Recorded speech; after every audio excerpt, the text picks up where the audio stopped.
Bonjour Louise Bernard. Bonjour Philippe, bonjour à tous. Au sommaire, Louise, de votre journal des médias. On consacre une grande partie de ce journal aux très nombreuses nouveautés de la rentrée de TF1. Le groupe les a annoncées hier. Dans l'actu également, le journal Le Point dans l'embarras.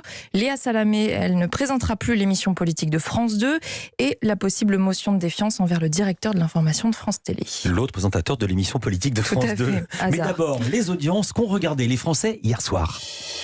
Ils ont regardé TF1, un film rediffusé, je ne peux pas vous dire pour la combienième fois, mais où est donc passée la 7e compagnie? 4 320 000 téléspectateurs, toujours 23% de part d'audience. Deuxième, c'est France 3 avec une rediffusion, là aussi, la série La Stagiaire, 2 840 000 téléspectateurs, 15% de part d'audience. Et puis troisième, M6, un petit niveau pour le retour du meilleur pâtissier, les professionnels, 1 590 000 téléspectateurs, 9,5% de part d'audience.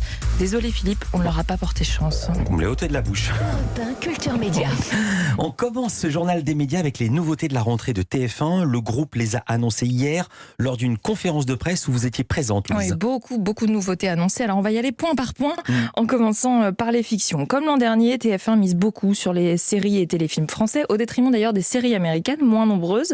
TF1 préfère les créations originales et il faut le reconnaître, ambitieuses. On peut citer quelques exemples. Les Combattantes, qui va être vraiment l'événement de la rentrée. C'est une série historique sur la Première Guerre mondiale à très gros budget. Syndrome E également, l'adaptation d'un roman de Franck Tilliez avec Vincent Elbaz qui fait son grand retour à la télé et Emmanuel Béard qui sera pour la première fois dans une série. À noter aussi la première réalisation d'Alexandra Lamy. Elle adapte la BD Touché en téléfilm pour la Une. La première série écrite et interprétée par Kev Adams aussi à venir.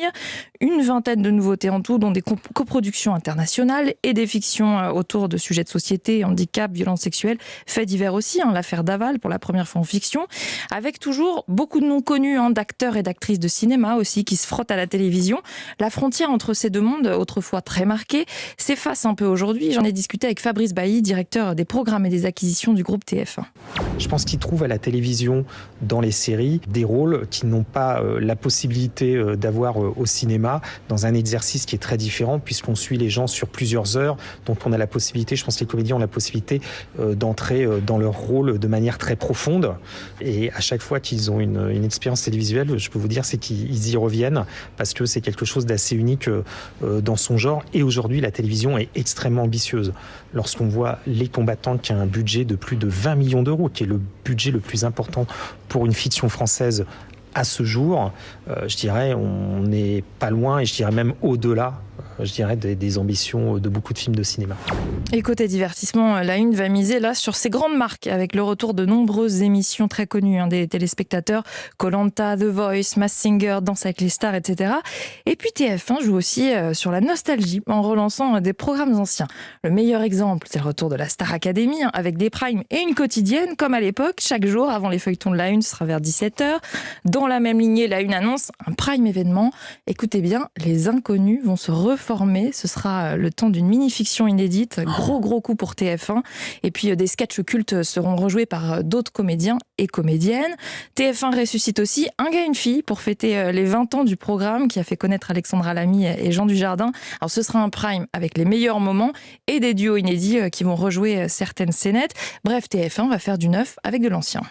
Reprendre des grandes marques, ce n'est pas forcément faire du surplace, c'est à la fois offrir au public ce qu'il aime et à la fois offrir quelque chose de nouveau, puisque on travaille toujours sur une évolution de ces marques. Elles ne sont plus que jamais vivantes sur notre antenne, que parce qu'on a travaillé avec la production pour les modifier, les adapter année après année, et puis on ne laisse pas tomber la création, bien évidemment. Et gros coup de TF1 parce qu'un gars, une fille et les inconnus, c'était sur France 2 et ça passe sur la Une. Mais oui, alors Un gars, une fille, on en a parlé justement, un des journalistes a posé la question et ils ont dit ça fait partie maintenant du patrimoine télé, donc ils n'hésitent pas à reprendre sur TF1. À noter que TF1 aussi a confirmé le nom de celle qui va remplacer Alessandra Sublet aux côtés de Nicolas Canteloup. C'est officiel, c'est Hélène Manarino qu'on connaît bien dans cette émission. On l'embrasse, on la félicite. C'est officiel, alors on l'embrasse officiellement. Elle quitte donc la matinale de LCI, mais elle va continuer à Appel d'urgence et elle travaillera aussi sur d'autres projets pour TF1. Et puis pour finir sur ce sujet du divertissement, beaucoup de spectacles d'humour seront proposés sur les chaînes du groupe et le seul en scène de Fabrice Lucchini qui a accepté pour la première fois qu'un de ses spectacles soit filmé et diffusée à la télévision. Dernier point de cette rentrée que vous vouliez aborder, Louise, c'est l'offre numérique de TF1. Oui, le groupe va beaucoup miser sur sa plateforme MyTF1. Elle enrichit son catalogue avec 200 séries qui seront disponibles en intégralité, en plus de celles en replay, 100 films, de la télé-réalité aussi avec une production originale par mois qui sera disponible exclusivement sur cette plateforme, le tout gratuitement. Et puis, il y aura des programmes aussi autour de ceux diffusés à la télévision. Pour la Star Academy, par exemple, il sera possible de suivre en permanence ce que font les candidats. Pour Danser avec les stars, il y aura un programme. Qui va danser avec les stars sera un programme pour recruter l'un des danseurs de l'émission. Tout ça, ce sera vraiment des exclusivités MyTF1. Ce ne sera pas diffusé à la télévision. C'est une manière de cibler davantage les jeunes. Une cible vraiment très importante pour TF1. Ça a été dit et répété hier lors de cette longue conférence de presse. Le journal hebdomadaire Le Point retire un article sur Alexis Corbière et Raquel Garrido et s'excuse. Oui, un article publié il y a 2 jours qui mettait en cause le couple de députés. Il racontait qu'ils exploitaient une femme de ménage sans papier. Les 2 députés de la France Insoumise avaient fermement démenti point par point ce qu'avançait l'article. Hier, le rédacteur en chef de l'hebdomadaire, Étienne Gernel, a publié un texte sur Twitter pour présenter ses excuses et a annoncé retirer l'article du site internet en raison d'erreurs et de manquements. Il précise que Le Point va continuer d'enquêter pour comprendre ce qu'il s'est passé, car depuis la publication de l'article, de nombreux internautes et journalistes s'étaient penchés sur les accusations du Point et avaient pu montrer de nombreuses incohérences, notamment Mediapart qui a proposé une contre-enquête qui innocente Alexis Corbière et Raquel Garrido. Le journaliste du Point, Aziz Zemmouri, s'était notamment basé sur des captures d'écran de SMS pour écrire son article, captures qui se sont avérées être des fausses. Les 2 députés, eux, ont réclamé le licenciement du journaliste en question. C'est l'honneur du métier qui est en jeu et la confiance que les citoyens accordent à la presse. Des sanctions doivent être prononcées. Voilà ce qu'a écrit Alexis Corbière sur Twitter.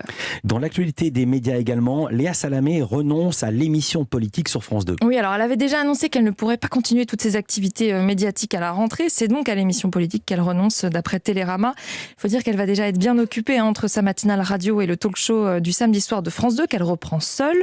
Qui pour lui succéder dans l'émission politique alors ? Eh bien, Caroline Roux serait favorite, grande habituée de l'exercice. Elle interviewe chaque jour des femmes et hommes politiques dans Télématin.